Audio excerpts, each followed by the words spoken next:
Assalamualaikum warahmatullahi wabarakatuh. Alhamdulillahirabbil alamin wassalatu wassalamu ala sayyidina Muhammad wa ala alihi washabihi ajmain. Rabbi zidni ilma Allahumma anfa'ni bima 'allamtani wa 'allimni ma yanfa'uni warzuqni ilman yanfa'uni. Dipancarkan dari Jalan Masjid Silaturahim nomor 36 Kalimangis Cibubur Bekasi, Radio Silaturahim dan Rasil Visual untuk Islam yang satu. Ikhwan akhwat yang dirahmati Allah Subhanahu wa taala, apa kabar Anda di pagi hari ini menuju siang di hari Ahad? Semoga kabar Anda dalam keadaan sehat walafiat dimanapun Anda berada. Kami menyapa Anda ikhwan akhwat yang berada di daerah Jabodetabek dan sekitarnya yang selalu setia mendengarkan Radio Silaturahim di gelombang AM 720. Begitupun kami menyapa Anda ikhwan akhwat yang berada di daerah Batam dan sekitarnya. Pendengar yang berada di Sukabumi, Semarang, Jogja, Banyuwangi, semoga dalam keadaan sehat walafiat. Begitupun pendengar yang berada di daerah Bondowoso, Pontianak, atau dimanapun saja Anda berada yang selalu setia mendengarkan siaran-siaran Rasil melalui streaming di www.radiosilaturahim.com. Di kesempatan kali ini, Ikhwan Akhwat, saya Angga Aminuddin ditemani oleh Muhammad Ondi, ada juga Anis Mualim di meja operator, menyapa Anda dalam acara Bincang Rasil bersama narasumber kita, Ibu Profesor Amani Lubis. Dan siaran kali ini kami menggunakan Zoom ya, jadi siaran Zoom dan sudah ada di line Zoom kami narasumber kita di acara Bincang Rasil kali ini, Bu Profesor Amani Lubis. Halo, Assalamualaikum. Waalaikumsalam warahmatullahi wabarakatuh. Apa kabar Bu Amani? Alhamdulillah, Ustaz Angga, terima kasih banyak. Kita jumpa lagi pagi ini. Kita jumpa lagi dengan media yang berbeda nih Bu ya. Iya, betul. Kalau pakai Zoom gini, Ibu kayaknya sekarang udah mulai sering nih Bu ya, pertemuan-pertemuan meeting sepertinya dengan rekan-rekan kerja. Iya, Alhamdulillah itu salah satu hikmah dari COVID-19 ya. Webinar sering sekali dan bahkan rekaman radio pun juga pakai virtual ya. Virtual ya, jadi ini jarak tidak memisahkan kita ya. Ini live dari kawasan Ciputat ya Bu ya, dari kediaman. Iya, betul. Ikhwan akhwat, di kesempatan kali ini kita akan mengangkat topik bagaimana sebenarnya ketahanan keluarga di masa transisi pandemi atau pasca pandemi.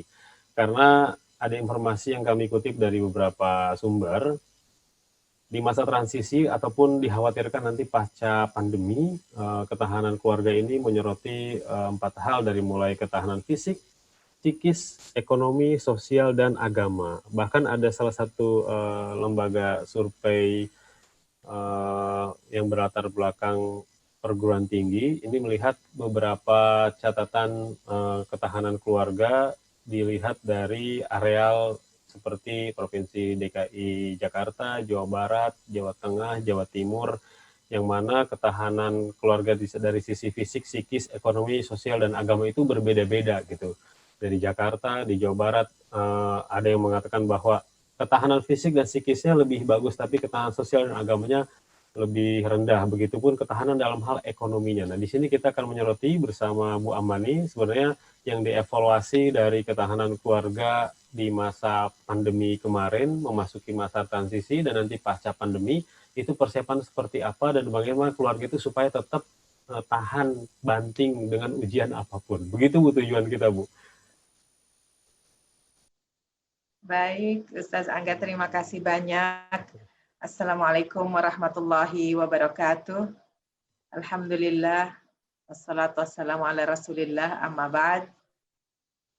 Tema tentang ketahanan keluarga penting sekali kita dalami, kita bahas setiap saat, kita renungkan banyak hal tentang ketahanan keluarga. Memang ketahanan keluarga tadi sebagaimana disampaikan bukan hanya ketahanan ekonomi keluarga, tetapi ketahanan keluarga secara umum, yakni keluarga yang sejahtera, bahagia, yang penuh dengan mawaddah warahmah. Ini adalah definisi keluarga yang diharapkan di dalam masyarakat dan juga bagi umat Islam yang mengagungkan ikatan keluarga. yang selalu ingin melestarikan ikatan perkawinan. Ini adalah kewajiban kita semua. Dan alhamdulillah tema ini tepat sekali waktunya untuk kita bahas di masa masyarakat sedang mengalami krisis pandemi COVID-19. Dan juga sekarang ini masih ada PSBB, pembatasan sosial berskala besar. Jadi kita masih harus menahan diri untuk bisa bergerak, beraktivitas sebagaimana biasanya ketika 4 bulan lalu belum ada pandemi ini. Belum kita rasakan, walaupun sudah ada virus coronanya, tetapi belum kita rasakan menyebar dan berbahaya seperti sekarang ini. Dan bahkan kita sudah didorong oleh pemerintah, oleh juga banyak pemerintah daerah untuk memulai new normal life. New normal life ini adalah kita mulai sedikit-sedikit bisa keluar rumah, tidak hanya di rumah saja, mulai bekerja, sekolah, semuanya di rumah saja, tetapi kita mulai bisa keluar rumah untuk urusan-urusan penting, tetapi dengan menggunakan protokol kesehatan. Protokol kesehatan itu wajib hukumnya. Jadi dalam masa COVID-19 ini, para ulama, para pengkaji, ya bidang fikih, fatwa, itu banyak sekali dihasilkan fatwa-fatwa atau pandangan agama tentang bagaimana pentingnya protokol kesehatan. Di masa pandemi, di masa krisis kesehatan dunia, ya yang kita rasakan juga di Indonesia, protokol kesehatan itu penting. Sehingga para ulama, khususnya Majelis Ulama Indonesia, juga mengeluarkan fatwa harus melaksanakan protokol kesehatan. Jadi wajib menjaga anggota keluarga, wajib menjaga kesehatan anggota masyarakat, sehingga bagaimana kita melaksanakan ibadah harus melaksanakannya dengan protokol kesehatan. Yang pertama adalah jaga kesehatan diri, ya, menggunakan masker, cuci tangan setiap saat dengan sabun, kemudian membersihkan lingkungan ruangan ataupun juga halaman rumah dan lingkungan hidup kita, kemudian melaksanakan physical distancing, ya jarak antar kita ketika berdekatan dengan orang lain harus jaga jarak 1 meter, 1,5 meter, karena sudah dijelaskan oleh kalangan kesehatan bahwa penyebaran virus COVID-19 ini adalah melalui droplet atau melalui cairan yang keluar dari mulut, dari semua, dan juga dari hidung, ya. Jadi ada lendir yang memang tempat hidupnya virus corona ini. Kalau kita sentuh dan berada di sekitar kita, apakah itu di udara, di alas-alas tempat duduk atau tempat kerja kita, bahkan di pegangan-pegangan pintu, kulkas, dan lainnya, itu semuanya ada tempat-tempat hidup virus corona, maka kita harus berhati-hati. Sering cuci tangan dan juga menjaga jarak tadi.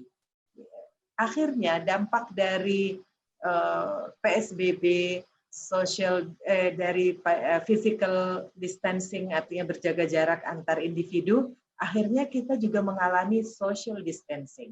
Social distancing adalah bukan kita tidak saling peduli sesama anggota masyarakat, apalagi anggota keluarga, tetapi kita membatasi. Yang tadinya rapat tiap hari bisa di kantor, maka sekarang kita berada di rumah dan bekerja. Ketika pasar juga banyak yang ditutup, warung-warung, toko, mal ditutup, maka kita belanja lewat online. Ini adalah social distancing, bahwa kita mentransformasikan diri dari kegiatan rutin yang biasa kita lakukan, tapi sekarang secara sosial kita melakukan pembatasan dan ada jarak.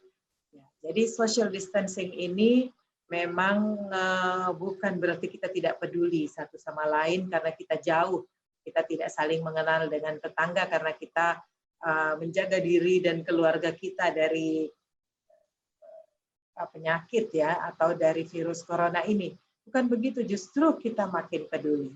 Jadi hikmah dari pandemi COVID-19 ini adalah sesama individu, sesama anggota keluarga dan anggota masyarakat, kita justru dihubungkan.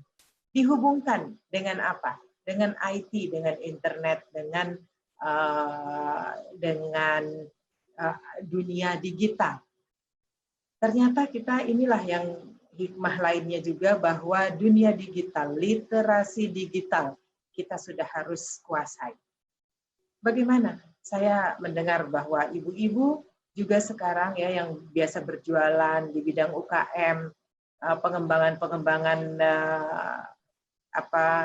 hasil karya dan juga masak-memasak, home industry, itu semua dijual lewat online. Sangat mahir ibu-ibu sekarang bisa menawarkan produknya dan itu diambil atau dibeli oleh kalangan ramai. Untuk itu ini adalah jalan untuk kita bertransformasi di masa yang akan datang. Keluarga-keluarga pun demikian, tanpa kita sadari kehidupan kita juga sudah berbeda. Bahwa kita lebih menggunakan komunikasi lewat gadget, ya, lewat HP atau lewat laptop dan komputer serta alat lainnya. Kemudian kita juga belanja lewat online, bahkan sekarang berobat pun lewat WA, ya, lewat WhatsApp. Kita bisa tanya dokter, bisa tanya apoteker, apa obatnya, apa begini, gejala. Jadi itu namanya telemedicine. Telemedicine berarti kita juga menanyakan masalah kesehatan lewat medsos, ya, media sosial kita manfaatkan. Ya, jadi yang positif-positif semoga kita bisa lanjutkan ya untuk membantu melancarkan kehidupan kita. Allah Subhanahu wa taala berfirman di kitab sucinya, A'udzubillahi minasyaitonirrajim. Bismillahirrahmanirrahim. Ya ayyuhalladzina amanu tubu ilallahi taubatan nasuha. Shadaqallahul azim. Ayat ini mengajak kita untuk bertaubat. Wahai orang yang beriman, bertaubatlah kepada Allah Subhanahu wa taala, taubat yang sesungguh-sungguhnya. Sesungguh-sungguhnya taubat adalah kita mengakui kesalahan serta kelemahan kita, bahkan dosa-dosa kita yang kecil maupun yang besar, kita akui bahwa kita telah melakukannya, menyatakan penyesalan diri di depan Allah, di hadapan Allah Subhanahu wa taala, kemudian kita mohonkan ampunan. Tentu tidak kita ulangi lagi kesalahan atau dosa itu. Ini adalah salah satu upaya di awal untuk memahami bagaimana pandemi ini membahayakan diri kita. Tentu kita ketahui bahwa Corona ciptaan Allah Subhanahu wa taala. Lalu mengapa di saat kita sekarang ini turun wabah ini? Kita selalu berdoa, Allahumma dfa'annal waba'a wassu'a bima syi'ta wa kaifa syi'ta.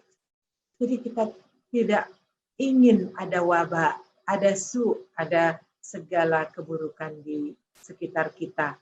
Kita berdoa itu sehingga kita harus sering-sering bertobat dan beristighfar. Allah juga dalam firman-Nya menyatakan semua kerusakan di bumi ini adalah ulah manusia. Ulah manusia baik itu dengan sengaja dia merusak bumi, ya, al-fasad fil ard, merusak bumi, atau kelengahan dia, kelemahan lengah saja tidak dia perhatikan bagaimana kehidupan yang bersih, menjaga lingkungan hidup, menjaga agar tidak ada nilai-nilai negatif yang ada di masyarakat. Ternyata nilai-nilai negatif di masyarakat itu tetap ada. Medsos sangat digunakan untuk melemahkan iman. Hoax disebar, tidak ada batas, tidak ada dipilih dan dipilah informasi yang harus disebar. Ternyata kita menjadi orang-orang yang mubazir, yang boros dengan pulsa. Tapi ketika kita mau bertelepon dengan keluarga kita yang di kampung atau yang di jarak jauh, ya, kita tidak meneleponnya. Tetapi justru kita menghabiskan waktu di medsos dan menyebar hoax. Kemudian ketika kita mau belajar atau sekolah, kita mengeluhkan tentang pulsa.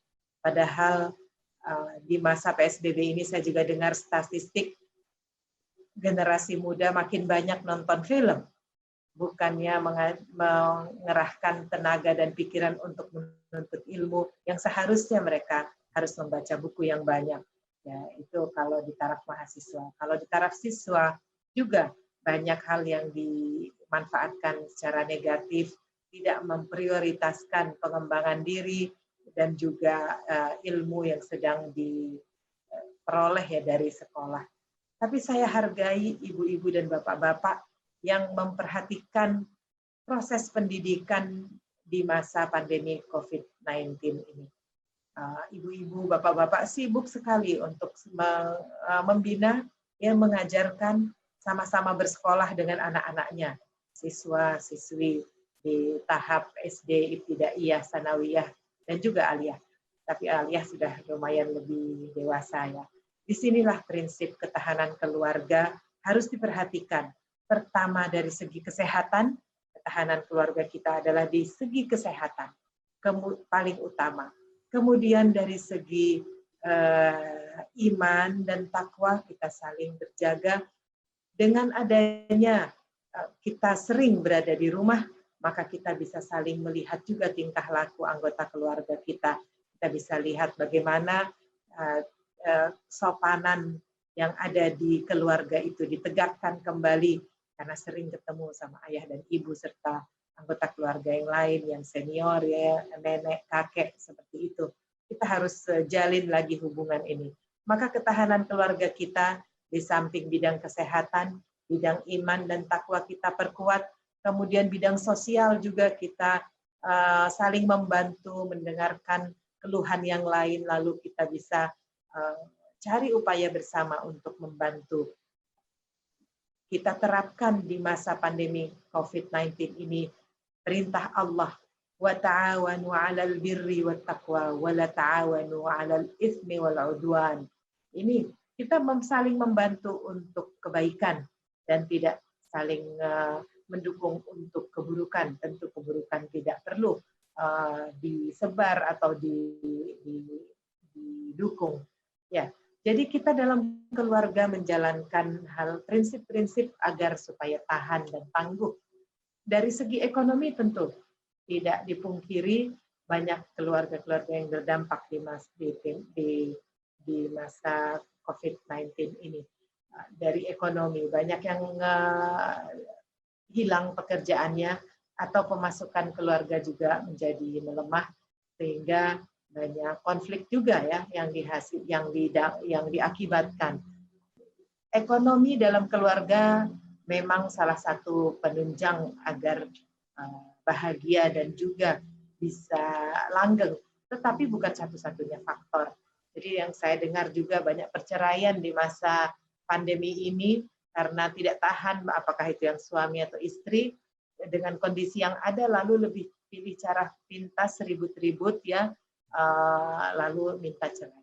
Ini tentu tidak diharapkan hal ini terjadi, bahkan kita harus cegah. Di masa pandemi ini kita selain tadi harus ketangguhan ekonomi, ketangguhan sosial, artinya hubungan-hubungan antar individu juga dijaga. Dari segi psikologi, subhanallah, sangat banyak saluran agar kita secara psikologi tetap sehat dan tetap tidak dekat dengan suasana stres. Caranya bagaimana? Pertama, kita menyerahkan diri kepada Allah bahwa segala permasalahan kita juga akan selesaikan oleh Allah Subhanahu wa taala. Tapi kita harus sabar dan bersyukur agar kita bisa bertahan hidup sementara ini sambil mengupayakan cara dengan kreatif dan inovatif kita bisa bertahan hidup. Nah, jadi ketahanan keluarga di masalah sosial, ekonomi, juga pendidikan, termasuk dengan kejiwaan ya itu harus dijaga. Di samping tadi kita bertobat dan menghilangkan semua yang buruk dari sekitar kita. Tidak lagi orang berpikir bagaimana mencari narkoba. Itu sudah tidak pantas lagi. Berarti tidak belajar dari situasi pandemi yang membahayakan dunia. Tidak lagi orang mau mencari pelarian kepada hal yang buruk seperti pornografi, pornoaksi, dan masih ada orang-orang yang mencari ya hal-hal yang seperti ini. Tidak pantas bagi umat yang beriman, bagi orang yang berakal, tidak pantas mencari pelarian seperti ini. Kita masih banyak hal-hal yang positif yang bisa kita lakukan. Rasulullah SAW juga bersabda dalam hadisnya, "Qu anfusakum wa ahlikum nara." Jadi ini bukan hadis ya, Al-Quran, ayat Al-Quran bahwa "Qu anfusakum wa ahlikum nara." Lindungi keluargamu, lindungi dirimu dan keluargamu dari api neraka. Perintah ini sangat relevan untuk zaman sekarang juga dan sampai akhir masa tetap akan kita pegang. Baik di kalangan yang ingin yang selalu menasehati untuk memperbaiki diri dan juga keluarga kita sangat berorientasi untuk itu. Menjaga keluarga kita adalah untuk kebahagiaan akhirat dan menjaga dari api neraka supaya kita semua terselamatkan, anggota keluarga terdekat, masyarakat secara umum, umat secara umum kita terlepas dari api neraka di akhirat nanti. Utamanya adalah menjaga diri dan juga anggota keluarga dari keburukan. Ketahanan keluarga adalah menjaga agar keluarga lestari, bahagia, sejahtera di dunia, dan bisa meraih di akhirat nanti kebahagiaan. Saya kira itu Ustaz Angga yang bisa saya sampaikan, beberapa aspek tentang ketahanan keluarga dari berbagai segi kita perhatikan. Keluarga yang tangguh, yang tahan adalah yang bisa menyelesaikan berbagai permasalahannya dengan baik dan dengan berserah diri pada Allah. Utamanya adalah kita bersyukur sampai sekarang kita masih diberi kenikmatan sehat dan afiat. Ya, kita bersyukur untuk itu, lalu permasalahan yang lainnya kita hadapi dengan sabar, maka syukur dan sabar yang akan mengantarkan kita untuk kebahagiaan di dunia dan di akhirat. Ya, Bu Amani, ada yang mengatakan bila ketahanan keluarga itu lemah, maka ketahanan nasional juga lemah. Nah, sebenarnya kekuatan sebuah keluarga hubungannya dengan yang lingkupnya lebih luas, nasional sampai negara itu bagaimana sebenarnya, Bu Amani? Iya, betul. Saya sangat setuju bahwa ketahanan keluarga adalah bagian dari ketahanan nasional. Karena keluarga adalah bagian terkecil dari masyarakat. Keluarga adalah inti dari masyarakat. Inti dari masyarakat dunia semuanya ada di keluarga-keluarga. Disitulah manusia berkembang biak, artinya bertambah anggota keluarganya. Kemudian di situ juga keluarga yang dipimpin oleh ibu dan bapak atau bapak dan ibu, atau hanya ibu saja atau hanya bapak saja ya, kita banyak sekali kita lihat kondisi keluarga. Kalau keluarga ini lemah, maka permasalahan di dalam keluarga itu banyak. Kalau permasalahan dalam keluarga banyak, maka akan terdampak ke masyarakat secara umum. Ketika masyarakat secara umum juga lemah dan punya dampak negatif dari permasalahan yang ada, secara nasional pun kita akan lemah. Ya, contohnya saja sebelum zaman pandemi, ya ketahanan keluarga juga kita pentingkan. Jangan ada meningkat tingkat perceraian, harus ditekan. Karena apa? Kalau ada perceraian, keluarga menjadi hancur, dampaknya adalah ke generasi muda, anak-anak yang akan dididik tidak sempurna mestinya oleh ayah dan ibu, tetapi karena perceraian akhirnya berdampak. Kemudian ekonomi melemah, kesehatan melemah, pendidikan melemah, dan juga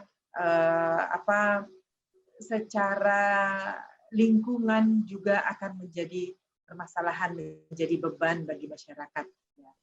Tentu ini juga menjadi beban bagi negara. Untuk itu, kalau dalam pemerintahan, maka kementerian-kementerian terkait juga akan berupaya memberi solusi.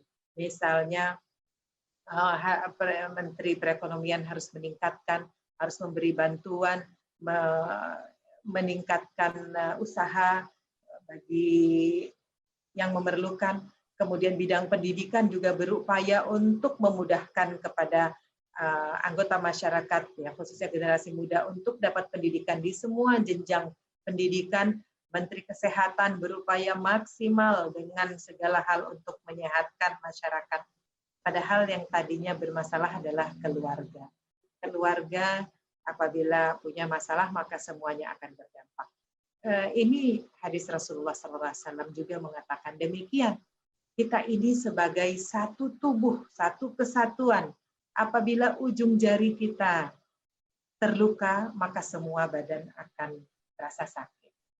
Ya, ini adalah ibaratnya kalau kita juga satu anggota keluarga dalam satu negara sakit, apapun gejalanya atau keluhannya, sebenarnya di dalam masyarakat itu juga sudah tercermin. Maka tubuh manusia, kekuatan kita, solidaritas kita harus diperkuat agar secara nasional kita juga kuat. Dalam masa pandemi, apalagi kita harus membuka mata, buka hati lebar-lebar. Siapa yang kena dampak pada COVID-19 ini? Tentu saudara-saudara kita sebangsa dan setanah air yang sakit, subhanallah. Yang sakit, yang kena penyakit corona bukan karena dia tidak menjaga kesehatannya, bukan dia tidak mementingkan kondisi kebersihan lingkungan. Mungkin sudah diupayakan hal-hal itu, tetapi belum maksimal, maka Allah memberikan peringatan. Kita peringatan secara nasional dan juga global bahwa kita harus lebih memperhatikan kesehatan. Dahulu ada makan-makanan apa saja yang sudah jelas-jelas makanan tidak sehat tapi masih dimakan. Yang kalau dalam syariat Islam tuntunan makanan halal itu jelas. Makanan yang harus disembelih, ya, hewan-hewan yang harus disembelih dengan cara Islami dan juga cara higienis itu dulu tidak dipentingkan. Ya, yang penting hewannya mati, potong-potong dagingnya dimakan. Itu salah. Dan sekarang diakui oleh dunia bahwa cara higienis halalan thayyibah dan juga penyembelihan hewan yang secara Islami yang menyembelih di leher dengan sampai darah semuanya mengalir, itu ternyata menjadikan daging yang kita makan itu sehat, tidak ada virus, tidak ada bakteri, tidak ada mikroba ya di daging yang kita makan. Ditambah dengan masakannya yang sehat juga, yang memenuhi syarat kesehatan, akan menjadi makanan yang sehat. Dulu ya kita terdengar ada yang makan serangga-serangga, bahkan ada yang hewan melata dimakan. Ini semua dalam Islam tidak tidak dibenarkan. Ternyata sekarang orang ingat lagi, oh ya ditutup semua restoran yang menjual itu, lalu kita utamakan makanan halal. Jadi inilah yang diawali dari gaya hidup kita, ya, gaya hidup keluarga-keluarga yang tidak mementingkan makanan halal, dibiarkan saja, atau bahkan kita tidak menjaga diri ya dengan pakaian yang juga memenuhi syarat. Akhirnya sekarang kita menutup diri, bahkan memakai sarung tangan, memakai masker, semuanya harus kita lakukan. Dulu-dulu kemana hal-hal seperti ini tidak diingat, maka Allah memberi peringatan. Jadi secara nasional pun kita juga berbenah bahwa kita harus benahi dari yang sekecil, masalah sekecil apapun, kemudian secara nasional kita tangani bersama. Oleh karena itu, pencegahan dan penanganan pandemi ini ya, penyakit yang disebabkan oleh corona, wajib bagi semua anggota keluarga juga melaksanakannya. Wajib. Untuk itu kita lihat aparat menangkap orang-orang yang tidak pakai masker. Yaitu kewajiban polisi mengamankan masyarakat, kemudian kewajiban individu juga untuk mematuhinya. Karena kemungkinan dia sedang mengidap virus dan tidak tahu ya, tidak ada gejala, tapi dia bisa menyebar kemana-mana. Untuk itu hal yang paling simpel, pakai masker, cuci tangan, jaga lingkungan, jaga kesehatan, dan tambah lagi berjemur diri di matahari. Ini sudah diarahkan oleh pemerintah, maka kita harus laksanakan secara individu. Jadi bisa timbal balik begitu, permasalahan keluarga bisa menjadi permasalahan nasional, lalu permasalahan nasional sekarang ini bagaimana pencegahan corona ini dilaksanakan oleh semua menjadi kewajiban dari individu. Begitu, Ustaz Anda. Nah, Bu Amani, keluarga itu kan pasti punya tujuan ya, punya cita-cita bersama. Ya. Sebelum pandemi mereka tuh sepertinya optimis lah, disangkanya akan berjalan dengan lancar. Lalu ada ujian pandemi yang tanpa disangka-sangka oleh sebagian besar masyarakat gitu ya, dan ini begitu menguji gitu dari hal ekonominya tadi, sosialnya juga, dan agamanya juga. Nah, supaya potensi dan cita-cita itu tetap tercapai, apalagi di masa transisi dan pasca pandemi, pasti kan akan berubah, ada istilahnya normal gitu ya. Nah, bagaimana menguatkan contoh misalkan kedua orang tua, terus anak-anak yang tadinya punya cita-cita bersama, bahkan punya potensi masing-masing. Gara-gara pandemi, kebanyakan di rumah, kebiasaan juga berubah gitu ya, jadi kelihatan karakter asli, kejelekan asli. Tadi juga Ibu mengatakan ada yang bahkan berdiam diri di rumah saja dengan game, dengan apa, tanpa buat apa-apa. Ini bagaimana Bu kita untuk memotivasi keluarga ini supaya tujuan dan cita-cita itu terus diikhtiarkan gitu.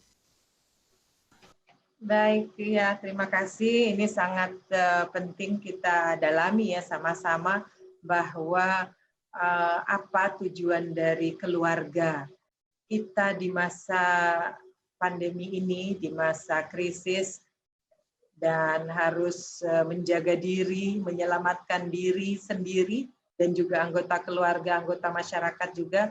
Ini tujuan kita berada di dunia ini apa, tujuan kita berada di satu keluarga apa, kewajiban-kewajiban kita apa, dan hak kita apa. Itu harus kita ingat kembali. Tentu di dalam keluarga, tujuan kita adalah meraih kebahagiaan di dunia dan di akhirat. Untuk itu, semua upaya harus dikerahkan ke arah sana. Sekarang tinggal kita mau melakukan caranya seperti apa. Di masa COVID ini, semua merasa takut. Kita dikejutkan dengan suasana yang ada. Sebelumnya tidak ada suasana kekhawatiran, kegalauan seperti ini. Tapi tiba-tiba kita ditakutkan. Kita semua jadi ragu. Apakah anggota keluarga kita, apa ibu atau anak atau adik, ini mereka sehat tidak ya? Jangan-jangan nanti menularkan saya. Jangan-jangan nanti mereka itu yang justru bahaya bagi saya. Maka terlalu keras kepada diri kita untuk tidak berhubungan dengan anggota keluarga. Nah, ini jadi penjagaan jarak, tapi juga secara perasaan, secara empati juga jadi berkurang. Nah, ini yang justru akan melemahkan keluarga itu sendiri. Jadi di dalam keluarga, ya kita harus tawakal. Penyakit itu, virus corona itu, dia sudah tahu diperintahkan oleh Allah melalui malaikat-malaikatnya akan hinggap di mana, ke siapa, dan siapa yang akan sakit, dan siapa yang akan wafat. Kan kita umat beragama, maka kita harus pasrah di sana. Tetapi kita tidak boleh berhenti berupaya. Tadi itu, protokol kesehatan harus diterapkan. Di mana-mana ada tempat cuci tangan dan hand sanitizer dan lainnya, kita tetap gunakan. Tetapi di dalam keluarga, kita harus tetap berkomunikasi. Tadi saya katakan caranya bagaimana untuk tetap menjaga tujuan dari keluarga yang bahagia dan sejahtera itu seperti apa. Tentu jaga komunikasi. Komunikasi, saling bertanya tentang kondisi sesama, bertanya perlu apa, butuh apa, itu sangat ya diharuskan ya. Kemudian juga jangan lupa bicara hal-hal yang optimis.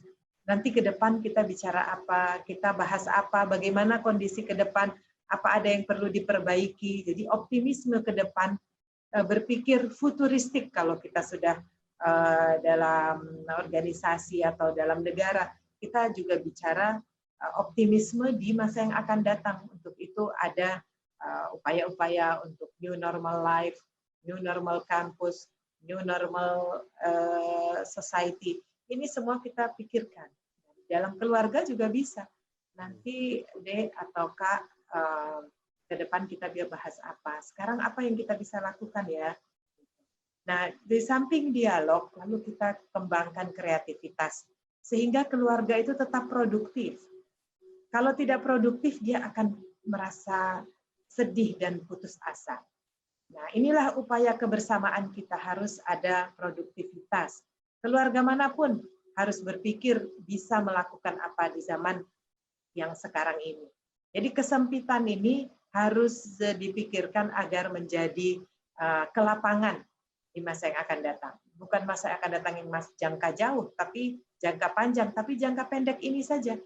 Nah, jadi saya senang sekali ketika melihat kreativitas dari ibu-ibu generasi muda. Ternyata sekarang beralih semua atau banyak sekali kalangan beralih ke bercocok tanam. Subhanallah, itu ide yang paling jenius dan yang sangat mungkin. Indonesia ini kaya dan subur, tinggal perlu perhatian. Ya, dulu yang profesinya sebagai petani hanya yang pergi ke ladang dan berkebun. Sekarang tidak, ibu-ibu rumah tangga, bahkan bapak-bapak juga yang bekerjanya dari rumah, ibu-ibu yang bekerja dari rumah, punya waktu luang untuk mengurus kebunnya, tamannya, pot-potnya, bisa mengembangkan ide dengan tanaman hidroponik dan lain-lainnya. Saya sangat menghargai ini. Bahkan ada pelatihan tentang bunga, ya, membudidayakan bunga, membudidayakan madu, kemudian mendaur ulang sampah. Itu ide-ide yang sangat hebat. Sekarang ini di zaman ini, jadi itu apa yang memang kreativitas yang kita inginkan. Apabila penggunaan waktu kita, pemanfaatan waktu kita baik, maka kita akan sehat secara mental dan juga secara jasmani.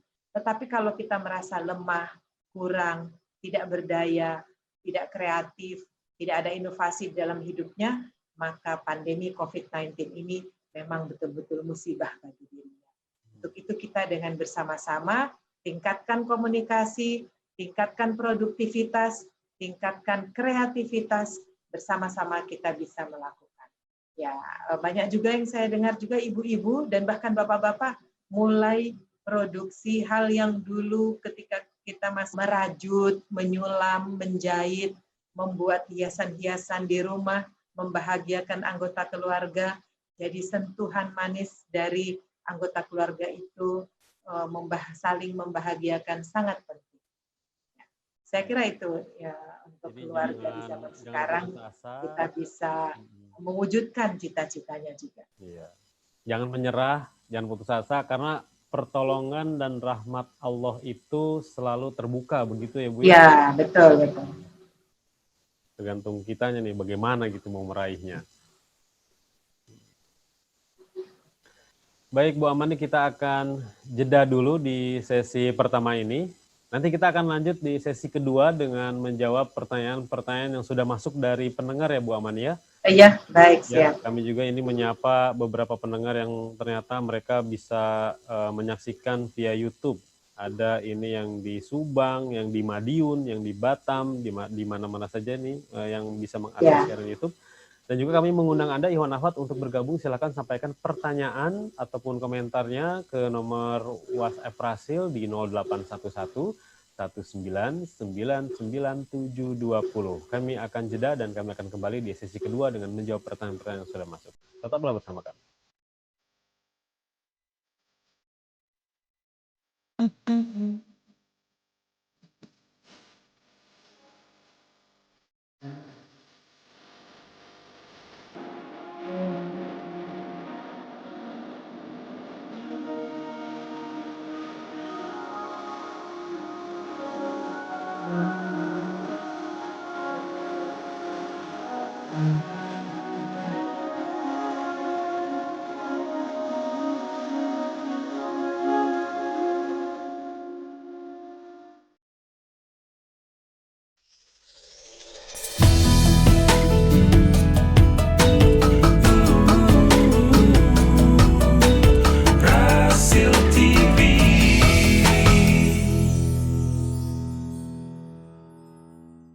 Radio Silaturahim dan Rasil Visual untuk Islam yang satu, Ikhwan Akhwat yang dirahmati Allah SWT. Terima kasih masih bersama kami dalam Bincang Rasil bersama Ibu Profesor Amani Lubis.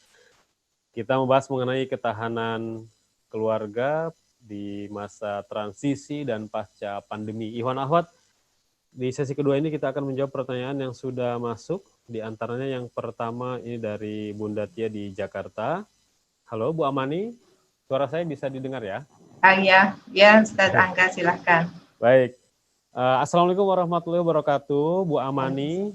Masya Allah, terima kasih ilmunya hari ini sangat bermanfaat. Di saat pandemi seperti ini memang berpengaruh pada semua sendi kehidupan.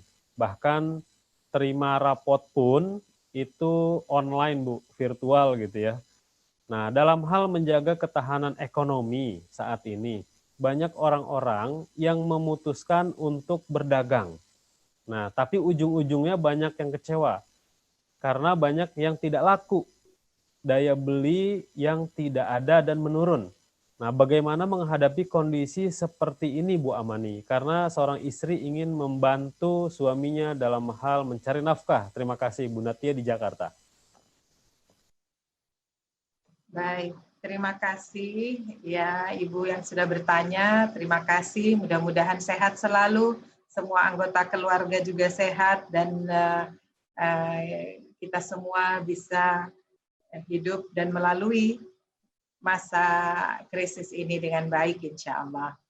Bagus sekali ide bahwa kita semua anggota keluarga harus memikirkan ekonomi keluarga.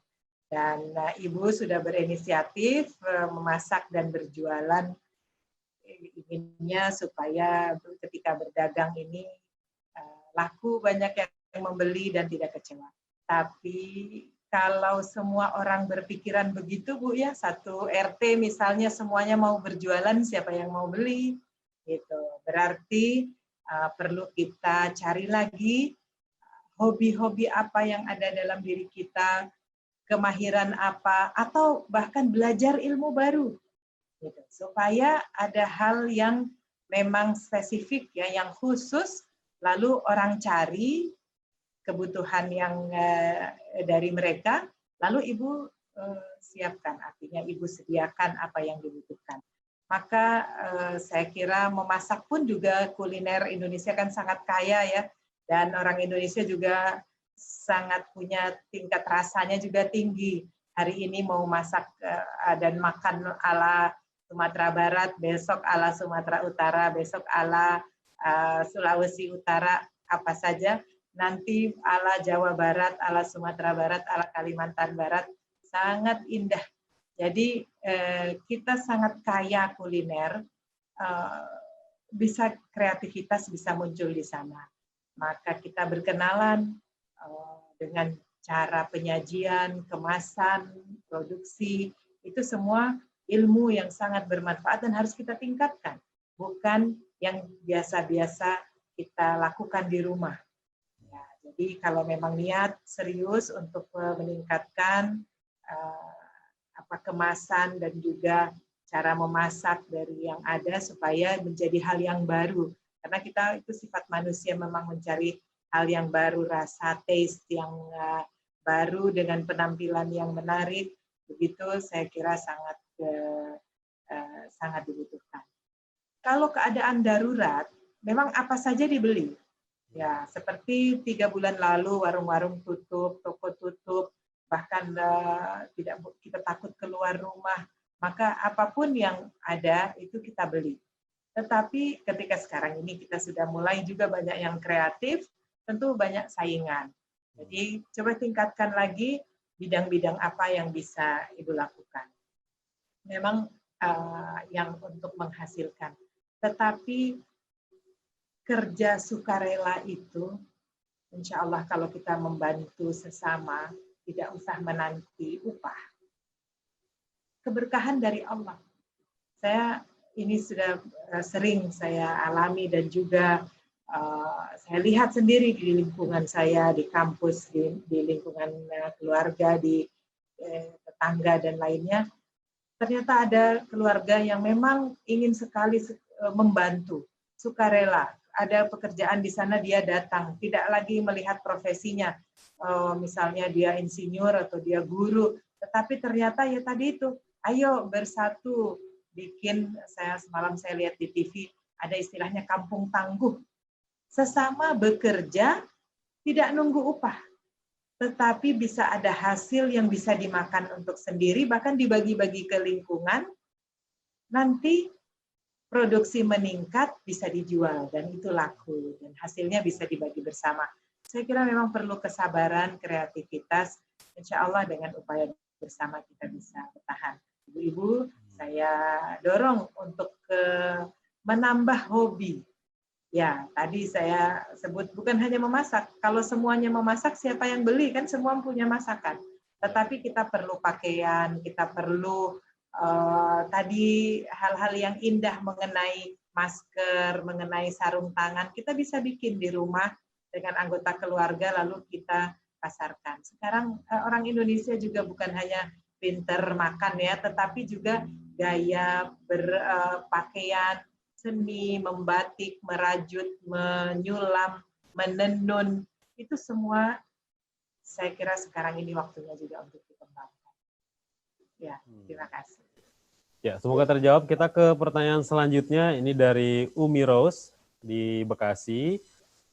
Assalamualaikum warahmatullahi wabarakatuh. Bu Amani, semoga selalu sehat. Mengenai efek pandemi terhadap keluarga, saya membaca berita angka perceraian semakin tinggi. Seperti disinggung tadi oleh Bu Amani, kalau dalam hal berumah tangga, saya dengan suami mengandalkan komunikasi dan kepercayaan. Namun pasca pandemi, ini semuanya akan berubah. Akhirnya kita mengatur lagi perubahan dalam berkeluarga dan juga mendidik anak. Ujian mendidik anak sekarang, anak saya sudah tidak semangat lagi untuk sekolah, lebih senang di rumah, bahkan ingin selamanya belajar di rumah.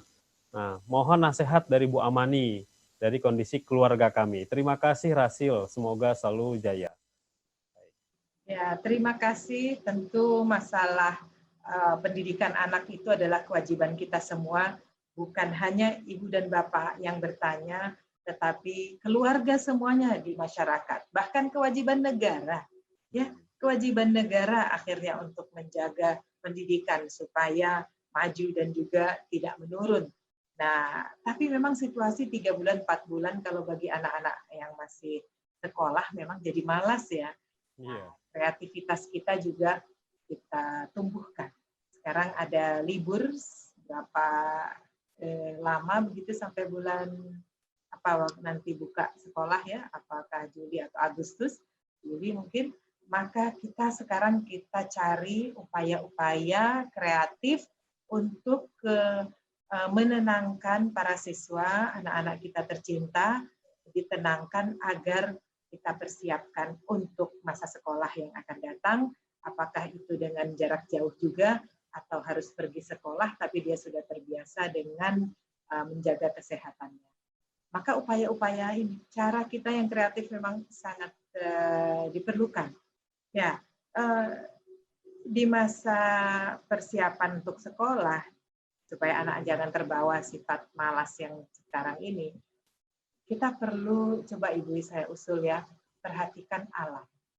Saya senang sekali dengan alam yang hijau, suasana tenang di pegunungan, lalu indahnya laut, sungai, alam Indonesia mungkin di hutan, di pesisir, ini sangat indah.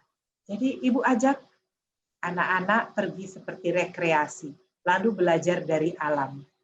Ya, jadi Ibu juga meningkatkan wawasan bagaimana mengajarkan anak tentang alam, lalu berdialog dengan anak-anak, dan juga kita sambil menikmati udara segar, lalu suasana menyenangkan. Ya, sekarang saya mungkin bisa menasihati kita rekreasi, yuk. Jadi saya lihat juga taman-taman sudah mulai dibuka, tapi jangan berbondong-bondong, justru kita cari tempat yang sepi, jangan yang misalnya Monas ramai, yuk kita ke sana, oh jangan begitu. Lalu misalnya kebun binatang sudah dibuka, yuk berbondong-bondong ke sana, tidak demikian. Tetapi kita bisa manfaatkan halaman rumah, mungkin kita bikin piknik, kita camping di halaman rumah, tinggal beli tenda. Dulu saya ingat waktu anak-anak saya kecil begitu, tidak bisa camping ke pegunungan, ya di halaman rumah saja kita pasang tenda kecil-kecil, kita buat rumah-rumahan, kita cerita, meningkatkan daya khayal dan juga kreativitas anak-anak. Nah, kalau anak-anak yang sudah ABG, yaitu perlu hobi, tingkatkan hobi. Dulu kita masih muda-muda tuh ditanya hobinya apa, sekarang kalau ditanya anak-anak hobinya apa, mungkin nggak tahu, cuma bisa pegang HP ya. Hobinya apa? Udah jarang yang mau membenarkan radio misalnya ya, mau membenarkan lampu, mungkin bikin lampu sorot untuk belajar sendiri, bikin saya itu hal-hal yang sangat penting di dalam keluarga, ada satu kegiatan fisik yang menghasilkan. Tadi, ayo kita sama-sama nguras kolam ikan. Kita pikirkan filternya bagaimana, ininya bagaimana. Ya, bapaknya dulu yang bekerja atau ibunya dulu yang bekerja, anak-anak ikut. Jadi, memang komunikasi dan kepercayaan tadi itu betul, Ibu, bahwa kita saling percaya, jangan menimbulkan hal-hal yang mencurigakan. Wah, saya sibuk sendiri dengan gadget lah. Nanti suaminya nanya, istrinya nanya. Tapi kalau kita ceritakan, oh ya tadi saya komunikasi begini-gini, ada ibu yang mau buat pelatihan bagaimana mendaur ulang sampah, makanya saya nih setengah jam dulu ya pakai gadget, saya ingin mengikuti bagaimana. Atau ingin membudidayakan sesuatu. Jadi kalau dilihat anggota keluarga mau belajar ilmu baru untuk ketahanan keluarga, anak-anak akan ikut insya Allah. Lagi-lagi kita perlu kreativitas, inovasi, jangan pasrah dan jangan menyerah. Saya kira itu. Ya, terima kasih Bu Amani dan juga penanya, semoga terjawab. Sayang sekali kita sudah dibatasi oleh waktu, Bu Amani ya. Insya Allah ini kita berjumpa lagi di kesempatan yang lain. Dan sebagai penutup, Bu Amani, dari perjumpaan kita kali ini apa? Baik, alhamdulillah, terima kasih atas kesempatan yang sudah diberikan, kita saling bertausiah, saling mengingatkan untuk kebaikan, dan ini Allah Subhanahu wa taala selalu mengingatkan kita pada ayat yang sering kita baca, watawasau bis sabri watawasau, yang surat Al-Asr ya, auzubillahi minasyaitonir rajim, bismillahirrahmanirrahim, wal 'asr innal insana lafi khusr illal ladzina amanu wa 'amilus shalihati wa tawassaw bis sabri wa tawassaw bil haqq wa tawassaw bis sabr. Shadaqallahul azim. Masa adalah penting, masa pandemi lebih penting untuk kita perhatikan. Jangan dibuang, jangan dihilangkan. Justru kita harus saling mengingatkan untuk yang positif, untuk yang optimis, untuk bersabar, dan juga untuk mengungkapkan kebenaran. Untuk itu dari segi agama, keluarga ini penting. Ketahanan keluarga sangat penting. Pertama untuk ditingkatkan terus keimanan dan ketakwaan, beribadah di rumah dengan khusyuk dengan anggota keluarga, lalu kita bisa saling berdialog, komunikasi, apa yang dibutuhkan oleh anggota keluarga, lalu kita penuhi.